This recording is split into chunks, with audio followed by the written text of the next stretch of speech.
encantado de estar en esta casa de la literatura y bastante conmovido viendo esta muestra sobre Lucho Hernández, gran poeta joven para siempre, que conocí por casualidad y por suerte el año 61 en la Católica, donde estudiamos los primeros años, y que frecuenté como amigo, lector y crítico de su obra, hasta poco antes de su muerte probablemente. Y dime, Julio, tú fuiste prácticamente el primero que escribió un comentario sobre la poesía de Luis Hernández, creo que primero en la Tribuna y después en la prensa. ¿Recuerdas? Sí, lo que no recuerdo es si en la Tribuna hice una nota sobre Orilla.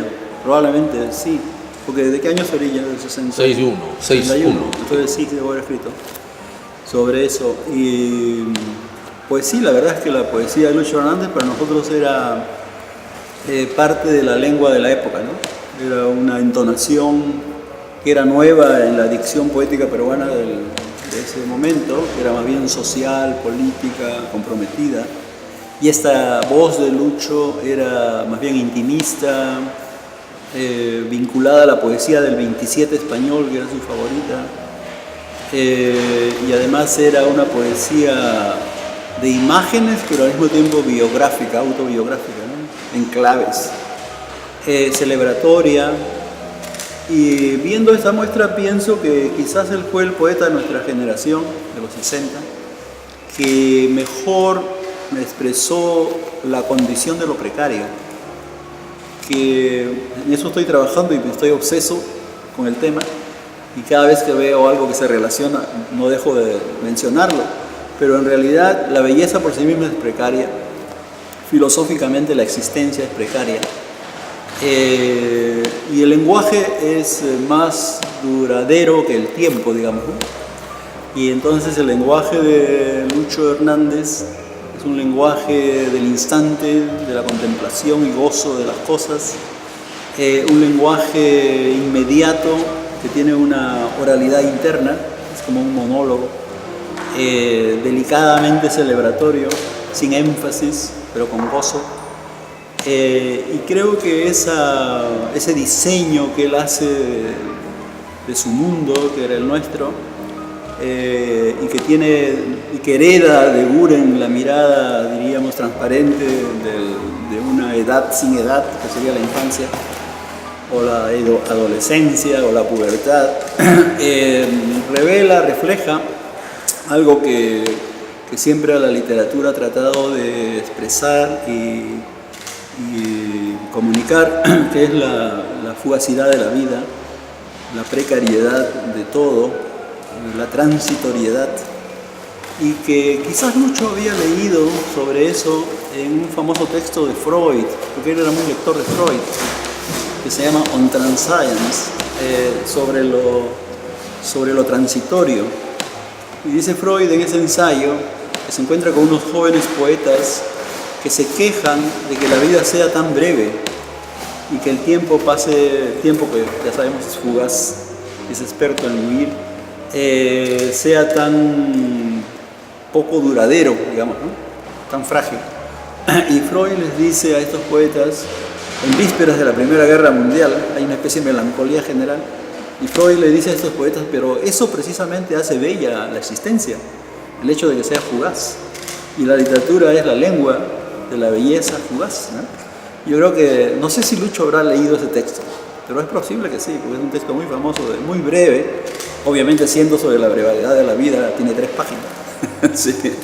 Y seguramente a Hernández le gustaba eso, ¿no? Pero creo que ese texto de Freud sería un prólogo a la obra de Lucho Hernández.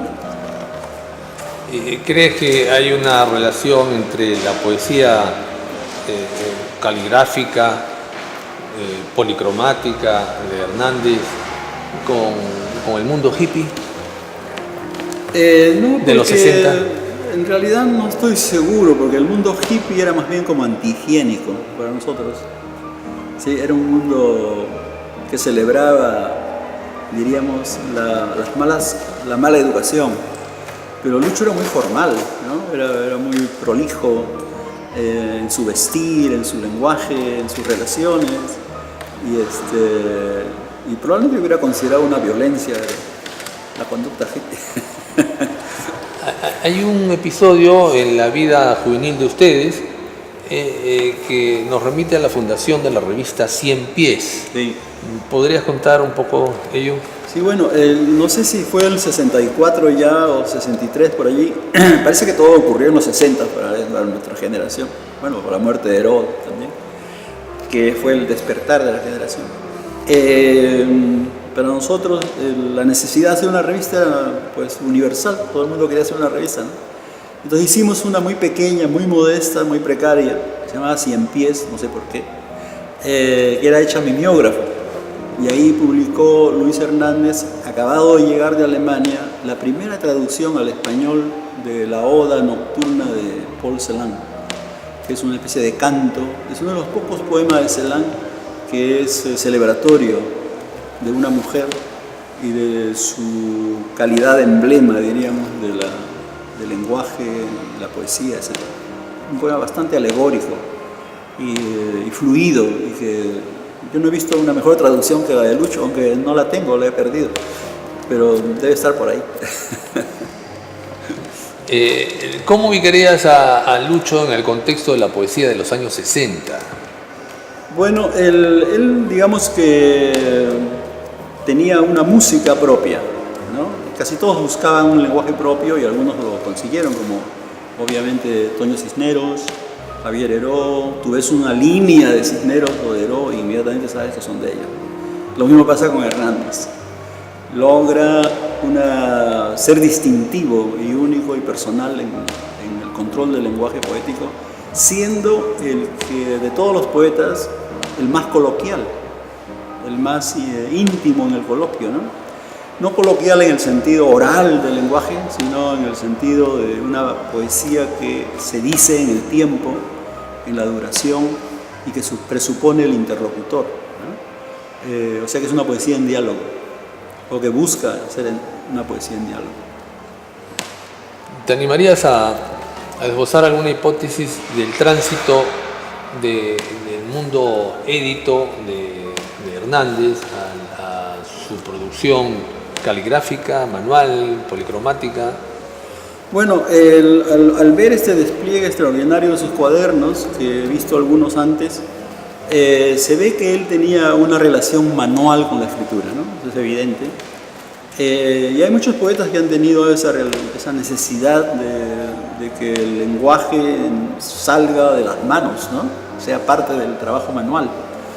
Y que sea al mismo tiempo un diseño, un discurso que no termina nunca, porque no tiene ni comienzo ni final.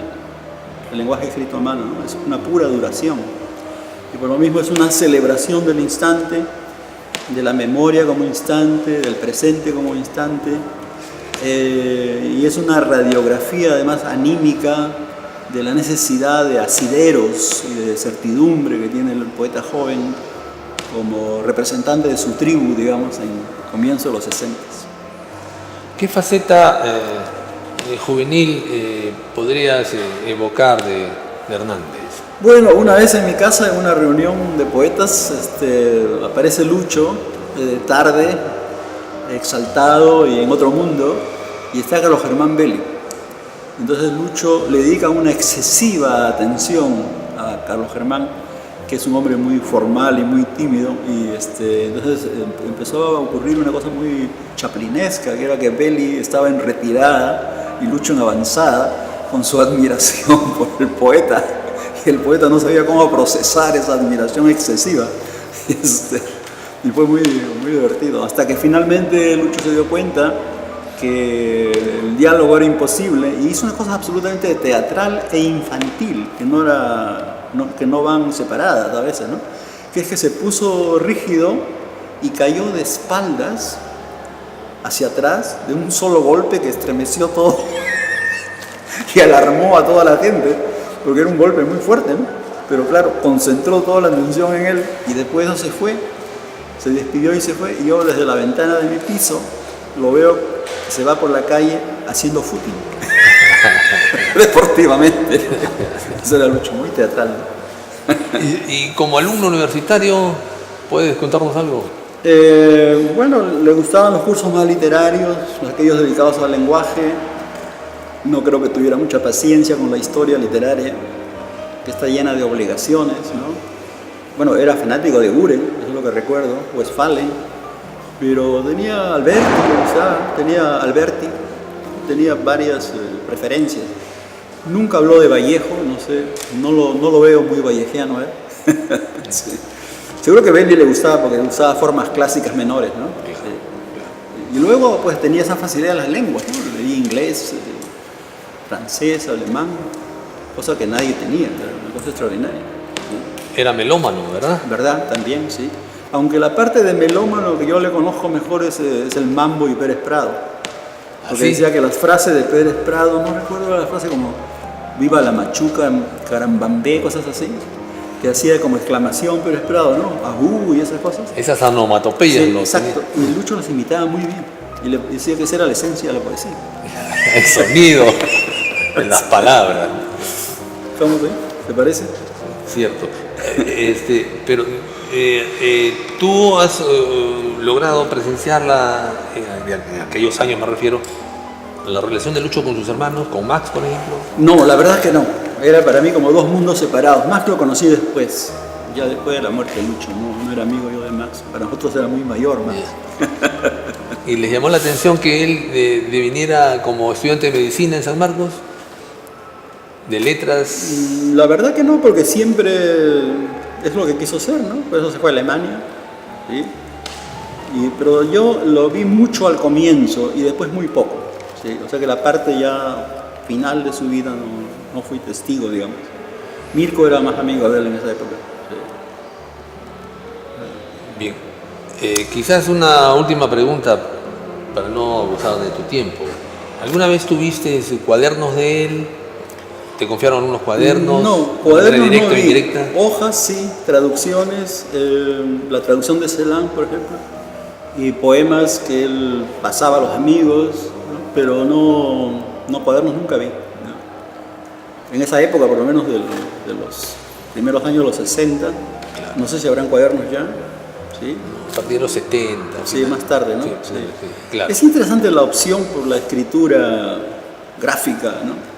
Porque en nuestra época más bien los inéditos eran como demasiado púdicos como para enseñarlos. Nadie estaba, quizá Toño Cisneros, porque era más impúdico, era capaz de mostrar inéditos, ¿no?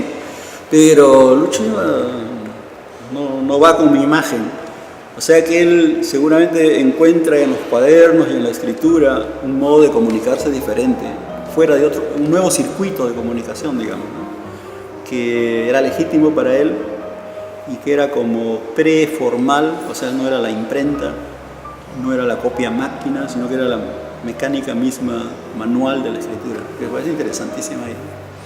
La relación de Hernández con Heró, con Cisneros, ¿la presenciaste, la viste? ¿La Sí, conviviste? era competitiva, deportivamente competitiva, digamos, pero todos éramos amigos, pero claro, todos querían ser mejor poeta que el otro, como es natural.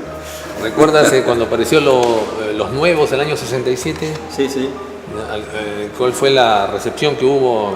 En general fue inamistosa, porque era una antología que no era política, era más bien de poesía simplemente.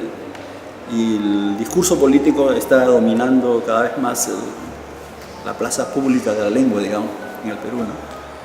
Y había grandes polémicas entre poetas puros y sociales, que a nosotros nos parecía cosas como pasadas de época. Sin embargo, existían por aquellos Sí, años, existían, seguía sí, viva esas Pero tensiones. no creo que definiera a nadie en mi generación un lenguaje político por un lenguaje lírico, porque Cisneros incluso, que podría haber sido Heró, más políticos, eran igualmente líricos, ¿no?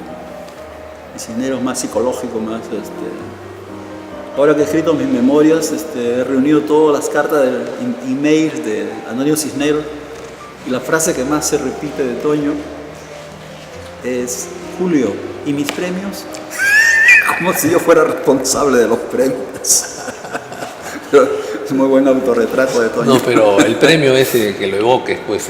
Y ¿no? Rodolfo también, ¿no? Rodolfo, la última vez que lo vi, me da un CD y me dice, este CD tiene mi nueva novela, que solamente tiene 800 páginas, para que la leas y me digas qué te parece. Dice, y se llama La sangre del poeta. La sangre es la mía. No, la sangre es mi familia y el poeta soy yo. Era una generación muy centrada en el yo, ¿no? Claro, sí, sin duda, sin duda. Pero bueno, eso ya verás las memorias cuando salgan. Y aprovechando un poco esta primicia que nos das, ¿cuál va a ser el título de tu Se llama memoria? La comedia literaria. La comedia literaria. ¿Alguna primicia más? Hay que esperar. Bueno, tiene 700 páginas. A 700, como la novela de Nostroza. Sí.